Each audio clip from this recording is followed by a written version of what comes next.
আল্লাহ তুমি আমাকে কাদের হাতে ন্যস্ত করলা?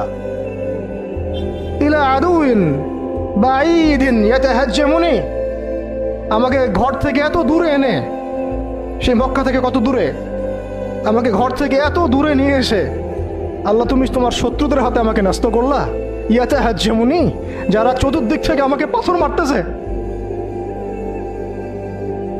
কি আবেগ দোয়ার মধ্যে, কি ভাষা, কি লফজ।